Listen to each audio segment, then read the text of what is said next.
स्वागत है आपका आत्मिक सफ़र में। आज फिर से हाजिर हूँ आपके बीच में ताकि परमेश्वर के वचन से हम कुछ आत्मिक मनन कर सकें और आत्मिक सफ़र को प्यार देने के लिए आप सभी का बहुत बहुत धन्यवाद। परमेश्वर आप सबको बहुतायत से आशीष प्रदान करें। अपने प्रेम को यूं ही निरंतरता में हमारे साथ बनाए रखिए, इससे हमें बल मिलता है और निरंतर हम मिलकर परमेश्वर की सेवा करने पाएंगे।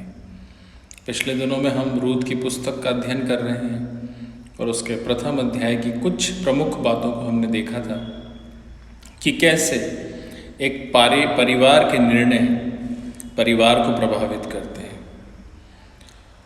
और हमारे निर्णय ही हैं जो हमें सामाजिक रूप से, व्यक्तिगत रूप से और पारिवारिक रूप से प्रभावित करते हैं और हमारे निर्णय ही हमारी मंजिल को तय करते हैं। मेरे प्रियो, बहुत महत्वपूर्ण है कि हम अपने जीवन में कोई भी निर्णय लें वो परमेश्वर संगत निर्णय होना चाहिए। उसमें परमेश्वर की पूरी मर्जी होना चाहिए यदि हम प्रभु के लोग हैं तो। और जब परमेश्वर की मर्जी जिस कार्य में होती है, परमेश्वर उसको ब्लेस करता है। हाँ और आमीन में हमारी प्रार्थनाओं के फल वो हमारी गोदी में लौटाता है, हमारी जिंदगी को संवारता है और हमारे जीवन को आशीषमय बनाता है। नओमी और एलीमेलेक के जीवन में बहुत सुंदर परिवार था, लेकिन उनके निर्णयों ने उनके परिवार को प्रभावित किया और जब उनका परिवार प्रभावित हुआ तो नओमी अपनी दोनों बहुओं के समेत अकेली रह गई। उन सब बातों को मैं दोबारा से रिपीट नहीं करना चाहते, वो सब होल स्टोरी आप जानते हैं कि महलोन किल्योन का क्या हुआ, एलीमेलेक का क्या हुआ। लेकिन महत्वपूर्ण बात यह है कि नओमी अब अकेली है और उसकी दोनों बहुएं जो मोआबिन कन्याएं थी उसके साथ थे। और जब तक नओमी के कान में ये सुनाई नहीं दिया कि यहोवा ने अपने देश में भोजन वस्तु प्रदान की है, तब तक उसके जीवन में हलचल नहीं हुई। वो रह रही है क्योंकि पति की कब्र मोआब में है, दोनों बेटों की कब्र मोआब में है, जो संसाधन उन्होंने एकत्रित किए हैं वो मोआब के अंदर है। एकाएक कैसे उनको छोड़कर जा सकते हैं? सब कुछ मोआब में है, फैमिली की यादें मोआब में हैं। लेकिन जब नओमी के जीवन में परमेश्वर का वचन सुनाई देता है, जब उसके कान में ये सुनाई देता है कि परमेश्वर ने अपनी प्रजा के ऊपर अपनी कृपा और करुणा दिखाई है, वो तुरंत निर्णय लेती है और इनिशिएटिव लेकर अपने लोगों के पास जाने के लिए मार्ग को निकल पड़ती है अपनी दोनों बहुओं समेत। वो अपने जीवन को एक मिनट भी अब बर्बाद नहीं करना चाहती। मेरे प्रियो, हमारे जीवन में भी जब हम परमेश्वर का वचन सुने तो हमारे जीवन में भी हमें समय को पकड़ना है। यदि हम समय को नहीं पकड़ेंगे, यदि हम अपना वक्त यूं ही जाया करेंगे या हम हाथ पर हाथ धरकर बैठे रहेंगे, हम परमेश्वर से उचित प्रतिफल अपने जीवन के लिए नहीं पा पाएंगे। अब नओमी के पास कुछ नहीं है। नओमी को परमेश्वर के देश में शरण चाहिए, अपने लोगों के बीच में शरण चाहिए।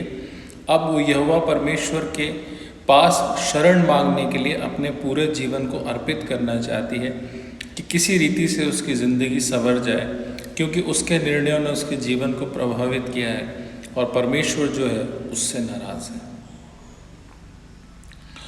और यहूदी लोगों के जीवन में जब भी विपत्ति आती थी तो वो इस बात को समझते थे कि परमेश्वर हमसे नाराज़ है और अपने जीवन को फिर से परमेश्वर के सामने पुकारने वाला बनाते थे, प्रायश्चित करने वाला बनाते थे और परमेश्वर के सामने विलाप कर करके परमेश्वर के नाम की दोहाई देते थे।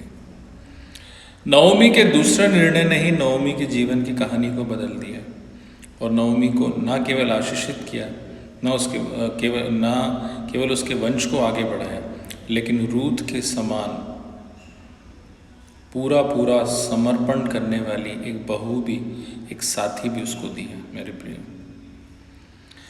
परमेश्वर ने नओमी को अकेला नहीं छोड़ा। नओमी ने जब वापस अपने देश में जाने का निर्णय लिया, अपने लोगों में शरण पाने का निर्णय लिया, ठाव ढूंढने के लिए वो अपने देश की ओर जाना चाहती है, जब उसने रियलाइजेशन किया, स्पिरिचुअल मैच्योरिटी को बताया, और जब उसने आत्मिक शोक किया, परमेश्वर ने उसको रूत के रूप में एक साथ देने वाला व्यक्ति खड़ा कर दिया। परमेश्वर मुझे और आपको भी कभी अकेले नहीं छोड़ता। जब हम परमेश्वर के प्रति पूरे सच्चे समर्पण के साथ अपने जीवन में परमेश्वर की ओर मुड़ने का निर्णय लेते हैं, परमेश्वर की ओर जाने का निर्णय लेते हैं, जब हम अपने चेहरे को परमेश्वर की ओर करते हैं और अपनी पीठ को इस संसार की ओर करते हैं, परमेश्वर हमें कभी अकेला नहीं छोड़ता। मेरे प्रिय, इससे पहले कि नओमी ये विनती करे कि रूत तू चली जा, रूत ने कहा अब तू मुझसे ये विनती मत कर कि मुझसे अलग हो जा। अब हम अलग नहीं होंगे, अब हम मिलकर अपने जीवन की एक नई कहानी को लिखेंगे और इन परिस्थितियों से उभर के आगे बढ़ेंगे। ओरपा तो चली गई, लेकिन रूत ने इस अवसर को अपने जीवन के लिए ले लिया। चॉइस दोनों के पास थी, और ओरपा अगर अलग भी हुई तो उसने कोई गलत नहीं किया, क्योंकि नओमी के पास अब देने के लिए भविष्य उनके लिए कुछ भी नहीं है, और ओरपा को इज़राइल में कोई भविष्य नज़र नहीं आया। जैसा कि नओमी ने उनको समझाया, तो ओरपा ने अपने जीवन में अपने लोगों के पास जाने के उस अवसर को भुनाया और वो वापस अपने लोगों के बीच में चली गई। लेकिन रूत जो है, रूत अडिग रही, वो डिगी नहीं, वो स्थिर रही। और रूत ने कहा मुझसे तो बार बार जाने की बात मत कर, अब हम मिलकर एक साथ रहेंगे और मैं जीवन भर तेरे साथ रहूँगी। कभी ना मिटने वाली एक वाचा रूत ने अपनी सास के साथ बांधी। जब हम 15वां पद पढ़ते हैं तो वहाँ फिर नओमी रूत को बोलती है, देख तेरी जेठानी जिस प्रकार से वापस अपने लोगों के बीच में, अपने देवताओं के बीच में चली गई है, वैसे तू भी वापस चली जा और यहोवा तुझे भी आशीष दे। रूत ने मना कर दिया। देखिए कैसे परमेश्वर का पवित्र आत्मा कार्य कर रहा है।